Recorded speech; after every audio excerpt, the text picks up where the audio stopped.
2 நாள்.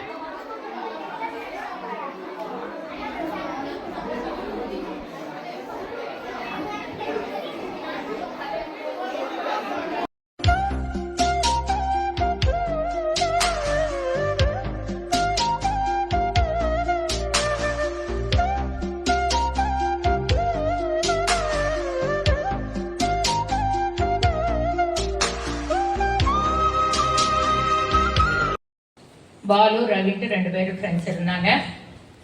2 பேரும் ஒரே வகுப்புனாலும் வெவ்வேறு செக்ஷன்ல படிச்சுட்டு வந்தாங்க. ஒருத்தன் A கிளாஸ், ஒருத்தன் B கிளாஸ்ல படிச்சுட்டு வந்தாங்க. மறுநாள் அவங்க ஸ்கூல்ல வந்து பேரண்ட் டீச்சர்ஸ் மீட்டிங். டீச்சர்ஸ் வந்து பெற்றோர் ஆசிரியர் கூட்டம் நடக்கிறது, எல்லாரும் வாங்க அப்படின்னு சொல்லிட்டு அவங்க ஹோம்ஒர்க் நோட் எல்லாம் எழுதி கொடுத்துருப்பாங்க. வாட்ஸ்அப்ல எல்லாம் மெசேஜ் பண்ணியிருப்பாங்க. அந்த நாளை எதிர்பார்த்து இவங்க எல்லாருமே ஸ்டூடெண்ட்ஸ் கொஞ்சம் ஆசையோட காத்துட்டு இருக்காங்க, கொஞ்சம் பேர் பயத்தோட காத்துட்டு இருக்காங்க. எங்க நம்ம அம்மா நம்ம அப்பா தான் நம்மளை பத்தி கம்ப்ளைண்ட் சொல்லுவாங்களோ, நம்ம அடிபட வேண்டி இருக்குமோ அப்படின்னு சொல்லிட்டு வருத்தத்தோட இருக்கிறாங்க.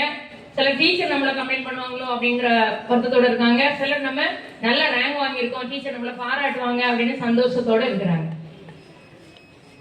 அப்போ அவங்களோட பாலோட அம்மா வந்து கேக்குறாங்க, டே நாளைக்கு உங்க ஸ்கூல்ல என்னடா விசேஷம் அப்படின்னு. ஒண்ணும் இல்லையே அப்படிங்கிறான். இல்லையே, நாளைக்கு ஏதோ பெற்றோர் ஆசிரியர் கூட்டம்னு கேள்விப்பட்டேன். இல்லம்மா அதெல்லாம் கிடையாது அப்படின்னு என்ன செஞ்சுட்டான், வீட்டுல போய் சொல்லிட்டான். அவனுக்கு வந்து அவங்க அம்மாவோ அப்பாவோ ஸ்கூலுக்கு வர்றதுல விருப்பம் இல்லை. இல்ல நான் ரவி அம்மாட்ட கேட்டேன், அவங்க சொன்னாங்க அப்படின்னு சொல்லவும், இல்லம்மா ஒண்ணும் கிடையாதுமா அப்படின்றோம். மறுநாள் ஸ்கூலுக்கு வர்றாங்க.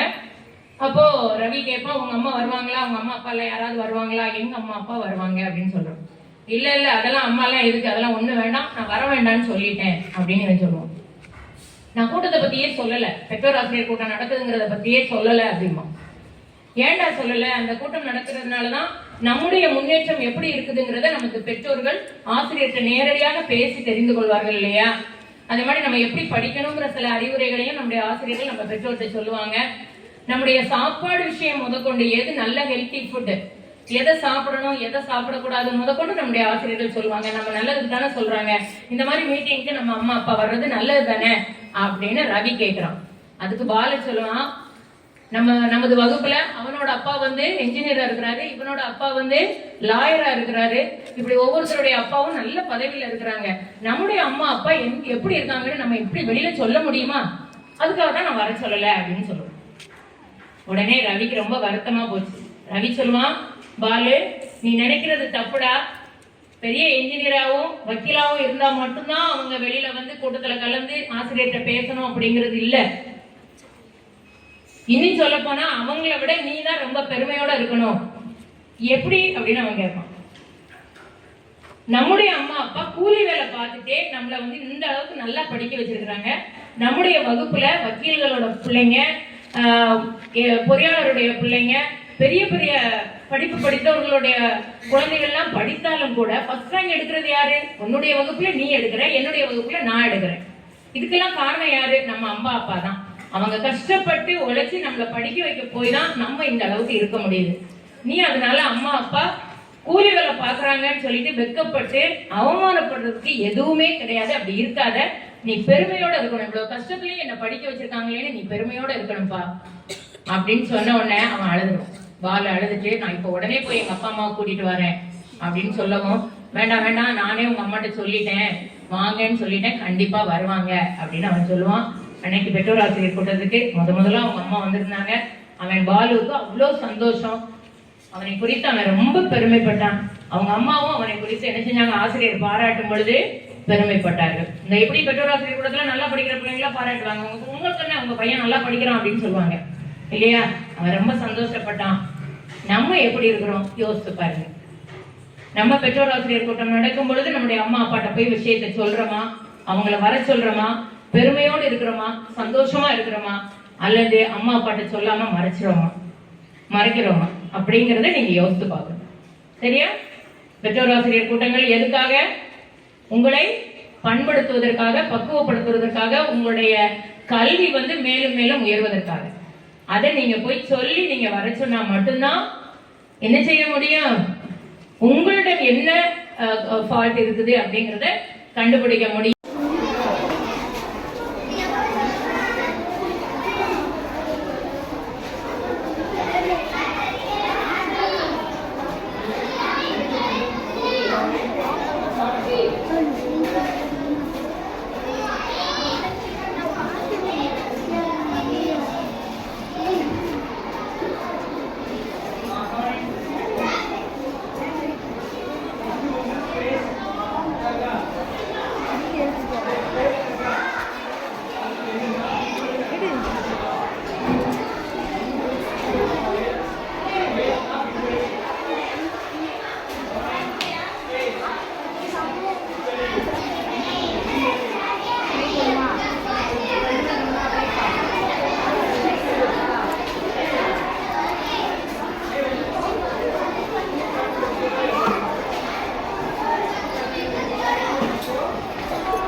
முன்ன ஒரு காலத்துல ஒரு நாட்டுல ஒரு மன்னன் இருந்தான்.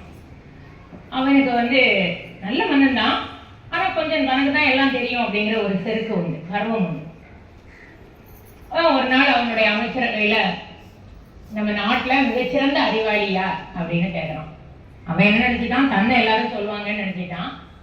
ஆனா ஒரு சிலர் என்ன சொல்றாங்கன்னா, அந்த நாட்டுல இருக்கக்கூடிய ஒரு தொழிலாளிய பேரை சொல்லி உங்களுக்கு ஒரு சின்ன அவன் தான் இந்த நாட்டுல சிறந்த அறிவாளி அசோசியேஷன் ஆஃப் வேர்ட்ஸ். நீங்க என்ன பண்ண போறீங்க அப்படின்னா, நான் ஒரு தலைப்பு கொடுப்பேன், நீங்க அல்லது ஒரு நாள் விட்டு ஒரு நாள் ஒரு சின்ன ஹெட்டிங் கொடுப்பேன். அதனோடு சம்பந்தப்பட்ட ஒரு வார்த்தைகள் மட்டும் தமிழிலும் ஆங்கிலத்திலும் உங்களுடைய நோட்ல இன்னைக்கு டேட் எல்லாரும் சொல்றாங்க. சரியா?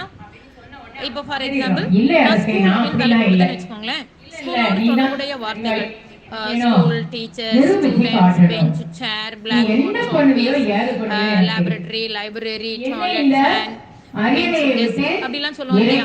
அதே மாதிரி நான் கொடுக்குற தலைப்புக்கு தகுந்தபடி 10 வார்த்தைகள் ஆங்கிலத்திலும் எழுத வேண்டும், தமிழிலும் எழுத வேண்டும். செய்வீங்களா? சரி. போற உடனே அவன் என்ன சொல்லுவான், அரசே என்ன மன்னிக்கணும், வீடோடு தொடர்புடைய ஏதேனும் ஒரு 10 பொருட்கள், ஏதேனும் ஒரு 10 தமிழிலும் ஆங்கிலத்திலும் எழுதுங்க. எழுதி அதை ஒரு போட்டோ எடுத்து முடியும். Thank you. அதுக்கப்புறம் நான் எப்படின்னா, கண்டிப்பா நான் அந்த அரியணையில இருந்தேன்னா நான் தவறு செய்ய மாட்டேன், அதை நான் உங்களுக்கு உறுதி அளிக்கிறேன்.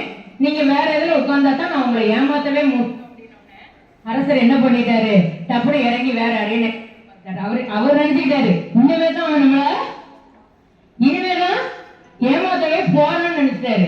அவன் ஏற்கனவே ஏமாத்திட்டான். அவன் சொல்ல, அரசே நான் சொன்னதை நம்பி நீங்க என்ன செஞ்சிட்டீங்க, வேற எதுல உட்காந்துட்டீங்க, நான் ஆல்ரெடி உங்களை ஏமாத்தியாச்சு அப்படின்னு. அப்பதான் அவருக்கு புரியுது, ஆகா அப்படின்னு சொல்லிட்டு அவனை புத்திசாலின்னு ஒத்துக்கிட்டார். வல்லவனுக்கு வல்லவன் வையகத்தில் உண்டுங்கிறத அவர் தெரிஞ்சுட்டு அதுக்கப்புறம் தன்னுடைய கர்வத்தை எல்லாம் விட்டுட்டு ஆட்சி புரிஞ்ச ஆரம்பிச்சார். இதைத்தான் திருவள்ளுவர் என்ன சொல்றாரு அப்படின்னா, வெண்மை எனப்படுவது யாதை உண்மை செருக்கு. தனக்கு எல்லாம் தெரியும் அப்படின்னு கர்வத்தோட இருந்தான்னா அவன் தான் அறிவில்லாதவன். இந்த மன்னன் அப்படி இருக்க போய் ஒரு சாதாரண தொழிலாளியா இல்லையா? நம்ம சில பேர் அப்படிதான் இருக்கிறோம், எனக்கு எல்லாம் தெரியும், எனக்கு எல்லாம் தெரியும் அப்படிங்கிற நினைப்புல இருக்கோம்ல, இருக்குமா இல்லையா? இருக்கிறோம். அப்படி இல்லை, எவ்வளவுதான் இருந்தாலும் அது ஒரு கடல்ல ஒரு நாங்கெல்லாம் படிச்சிருக்கிறோம். படிக்க தெரிஞ்சுக்க வேண்டியது எவ்வளவோ இருக்குது. அதே மாதிரிதான் நமக்கு எல்லாம் தெரியுங்கிற கர்வம் நம்மளை என்ன செஞ்சிடும், அதுல பாதாளத்துல தள்ளிடும். நம்ம பெரிய வெற்றி கோட்டை எட்டணும் அப்படின்னு நம்ம படிக்க வேண்டியது நிறைய இருக்கு அப்படிங்கிற எண்ணத்தோட ஒவ்வொரு நாளும் படிக்கணும். எல்லாம் முடிச்சிட்டோம், எல்லாம் படிச்சிட்டோம். வீட்டுல சொல்லுவோம், அம்மா சொல்லுவாங்க, வீட்டு பாடம் படிக்கலையா, ஹோம் கொடுத்துருக்காங்களா, எல்லாம் முடிச்சிட்டேன், எல்லாம் முடிச்சிட்டேன், எல்லாம் டியூஷன்ல முடிச்சிட்டேன், ஸ்கூல்ல எல்லாம் முடிச்சிட்டேன், எல்லாம் எனக்கு தெரியும். எத்தனை பேர் சொல்றோம்? யோசிச்சு பாரு. அப்படி நம்ம சொன்னா நம்ம யாருக்கு சமம்? வள்ளுவர் சொல்லியிருக்கிறாரு, அறிவில்லாதவர்களுக்கு சமம்னு சொல்லியிருக்கிறாரு. நம்ம அறிவுடையவர்களா இருக்கணும். அப்ப எல்லாம் நமக்கு என்ன செய்யக்கூடாது, இருக்கக்கூடாது. ஈர்ப்பதற்காக முதல்வர் மு.க. ஸ்டாலின் 17 நாள் அரசு முறை பயணமாக அமெரிக்கா சென்றுள்ளார். விமான நிலையத்தில் உற்சாக வரவேற்பு. பொங்கல் பண்டிகையை ஒட்டி வேட்டி சேலை வழங்கும் திட்டத்திற்கு ரூபாய் 100 கோடி ஒதுக்கீடு. முதல்வர் மு.க. ஸ்டாலின் உத்தரவு. தமிழகத்தில் பாகுபாடு இல்லாமல் உணவகங்களில் ஆய்வு. அமைச்சர் மா. சுப்பிரமணியன் பேட்டி. விளையாட்டுச் செய்திகள். உச்சி பாபு டெஸ்ட் கிரிக்கெட் இறுதி. தமிழ்நாடு ஹைதராபாத் முன்னேற்றம். திருக்குறள். விளையாட் விளையப் பருக பழையார்கண் பண்பின் தலை பிரியாதல். பொருள். பழகிய நண்பர் பிழை செய்த போதும் அவரிடம் தமக்குள்ள அன்பை நீக்கி கொள்ளாதவர் பகைவராலும் விரும்பப்படுவார்.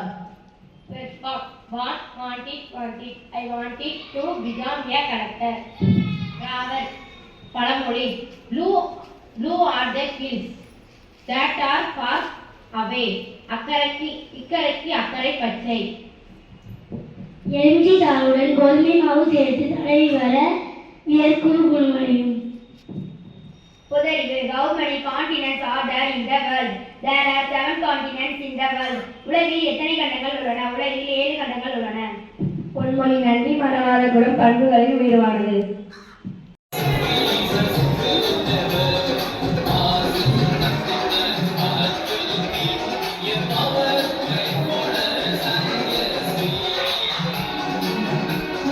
எடுத்து படிச்சு பாரு.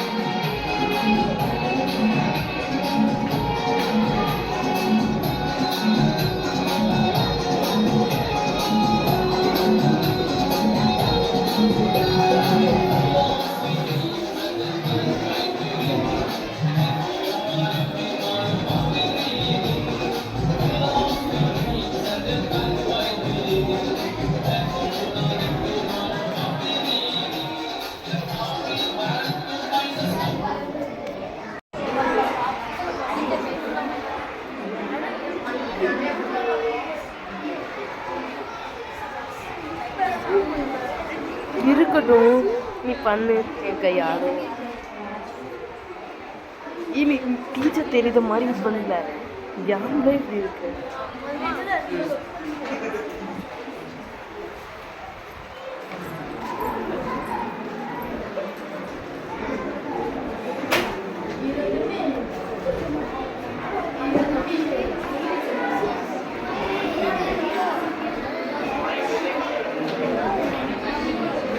இங்கு ஊத்தி இருக்கிறோம்.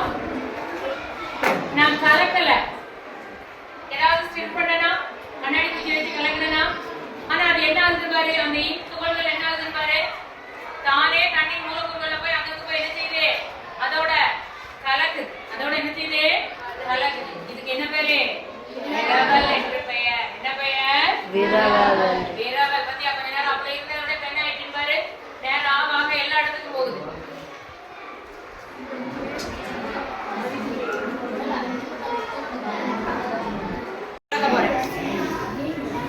ஜீனி மட்டும் எத்தனை கிராம்,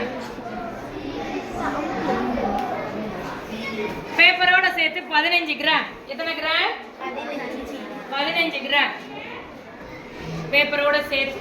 ஓகேயா? இப்போ இந்த தயிர்ல இது ஒரு வினைப்படு பொருள், இது ஒரு வினைப்படு பொருள். இந்த ரெண்டையும் சேர்த்து, தயிர் சீனி ரெண்டையும் சேர்த்து கலக்க போறேன். நமக்கு என்ன கிடைக்கும் விளைபொருள், தயிரையும் சீனியையும் சேர்த்து ஒரு விளைபொருள் நம்ம தயார் பண்ணலாம். லஸ்ஸி. என்னது, லஸ்ஸி தயார் பண்ண போறேன். அவ்வளவுதான்.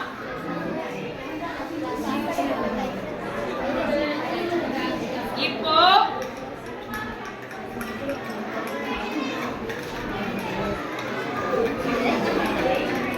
தயிரும் சீனியும் சேர்த்து லஸ்ஸி தயார் பண்ணியாச்சு. இதனுடைய எடையை பார்க்க போறோம்.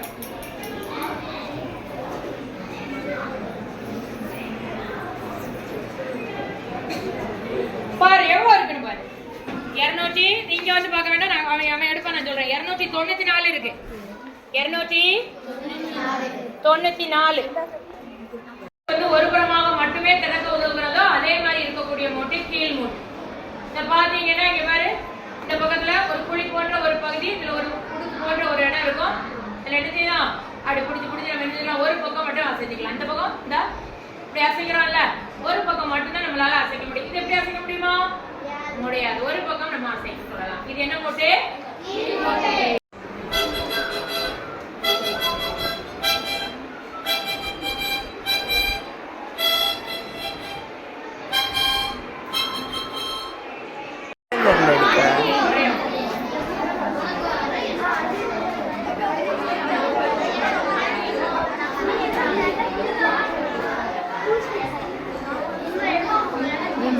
என்னமோ மிளகுது தனியா வெளியே.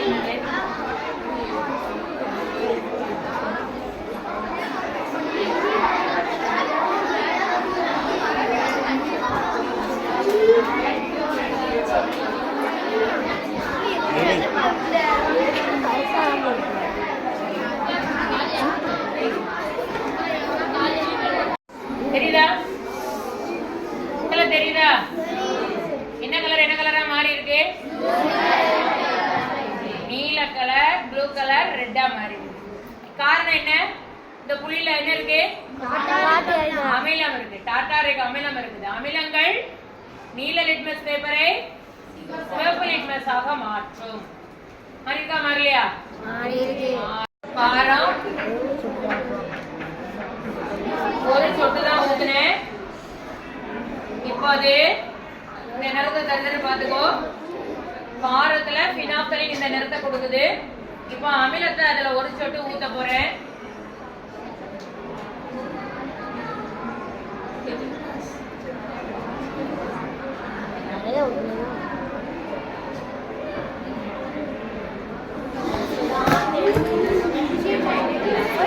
நேரம் போயிடுச்சு, பழைய நேரம் வந்துருச்சு இல்லையா? எங்க போச்சு நேரம்? பறந்து போச்சு. அங்க அமிலமும் காரமும் நடுநிலையாக்கல் வினை, அதனாலதான் பினாஃபைலினுடைய நேரம். இண்டிகோ, வயலட், இண்டிகோ, ப்ளூ, விப்சியா, சி கிரீன், அப்புறம் ஆர் ரெட், இ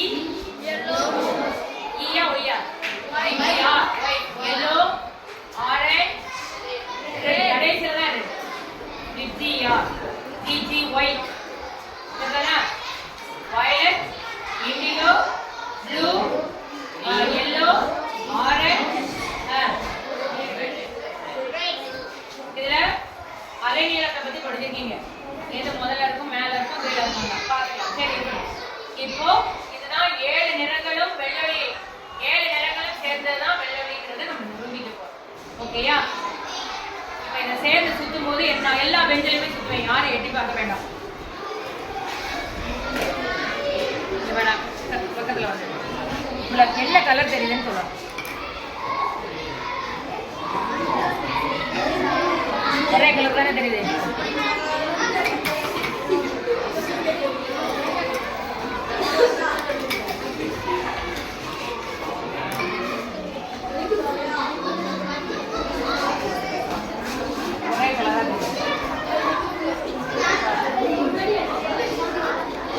சுத்துறதுக்கே வர மாட்டேன். 7 கலர் தனித்தனியா தெரியுதாமா? இல்ல, ஒரே கலரா தானே தெரியுது. கை நல்லா சுத்தி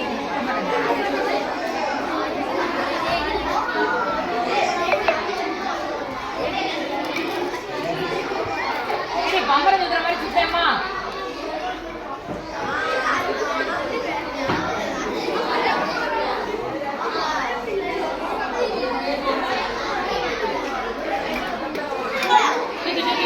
எடுத்து ஓடுறீங்க.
I want to know. I want to know. Cooking is my hobby. Cooking is my hobby. What's your hobby? What's your hobby? What's your hobby? What's your hobby? I want to know. I want to know. I want to know. I want to know. Watching TV. Watching TV. Watching TV. Watching TV. Watching, watching, watching. Watching, watching, watching. Watching, watching, watching. Watching, watching, watching. அப்போ மத்திய பிரதேசத்துக்கு வடக்க மேப்ல வடக்கேங்கிறது எங்க? மேப்ல வடக்கேங்கிறது எங்க? வடக்கேங்கிறது எங்க? மேல். அப்போ மத்திய பிரதேசத்துக்கு மேல வடபகுதியில உத்தரப்பிரதேசம். சரியா? அவரு உத்தரப்பிரதேசம். உத்தரம் மத்திய பிரதேசத்துக்கு மேல இருக்கக்கூடியது உத்தரப்பிரதேசம். சரியா? அடுத்து பாத்தீங்கன்னா சில வீடுகள்ல இருக்க பழைய கால வீடுகள்ல பாத்தீங்கன்னா ஒரு உத்தரம் போட்டிருக்க மாட்டாங்க. இப்படி போட்டிருக்க மாட்டாங்க. ஒரு உத்தரம் இப்படி போட்டிருப்பாங்க, இன்னொரு உத்தரம் இப்படி போட்டிருப்பாங்க. பாத்திருக்கீங்க? 2 உத்தரம் போட்டிருப்பாங்க தெரியுமா? உங்க வீட்டுல இருக்கா? அது உத்தரத்துக்கு மேல உத்தரம். அது பேர் என்ன பேரு? உத்தரத்துக்கு மேல உத்தரம். உத்தரப்பிரதேசத்துக்கு மேல என்ன இருக்குன்னு பாரு? உத்தரகாண்ட். முடிஞ்சு போச்சா? அப்ப அப்போ இதை முடிச்சிட்டோம், இங்க முடிச்சிட்டோம், இங்க முடிச்சாச்சு, இங்க முடிச்சாச்சு, அங்க முடிச்சாச்சு, உத்தரகாண்ட் முடிச்சாச்சு, இந்த சைடு முடிச்சாச்சு. இப்போ இருக்கிறத பார்த்தேன்னா இங்க ஒண்ணு இருக்குது, இங்க ஒண்ணு இருக்குது, ஓகேயா? இது கூட இதுல 2 இந்த சைடுல பிரிச்சதுன்னா இதுல இல்ல. இப்போ நம்ம என்ன சொல்லலாம்னா அவர் உள்ள அந்த ரூம்ல போகும்போது ஸ்டூடெண்ட்ஸ் எல்லாம் உட்காந்துருக்காங்க. ஸ்டூடெண்ட்ஸ் எல்லாம் உட்காந்துருக்காங்க. ஒரு பெஞ்சில் எழுப்பி உன் பேர் என்னம்மா அப்படின்னு கேட்குறாரு. என் பேர் என்ன சொல்ற? ஜானகின்னு சொல்ற. என்ன சொல்ற? ஜானகி. ஜானகி இல்ல ஜானகி. ஆமா. இன்னொரு பொண்ணா கேட்குறாரு. அவ பேர் என்ன பேரு? சந்தியா. அடுத்த பொண்ணு பேர் என்னன்னு கேட்கும்போது என் பேர் தென்றல் அப்படிங்கிற. அப்போ ஜானகிக்கும் தென்றலுக்கும் இடையில சந்தியா இருக்கிறா. சொல்லுமா? அப்போ ஜார்க்கண்டுக்கும்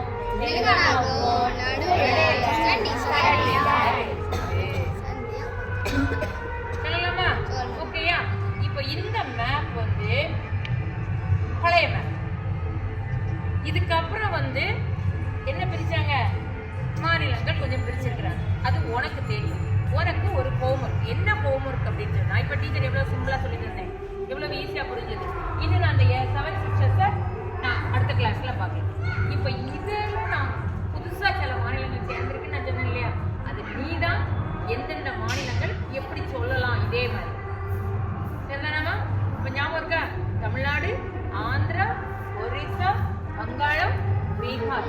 மத்தியில் உள்ளது மத்திய பிரதேசம், அதுக்கு வடக்க உத்தரப்பிரதேசம், அதுக்கு வடக்க உத்தரகாண்ட். அப்புறம் ஜானகி, தென்றல்,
ஐந்து பத்து ஐம்பது, 6 10 60, 6 10 60,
உடைச்சிட்டா இவன் முடியல. நான் உடைச்சு பார்க்கணுமா? முடியல, என்னால முடியல. உடைக்கத்தான் முடியுது, உடைக்க முடியல.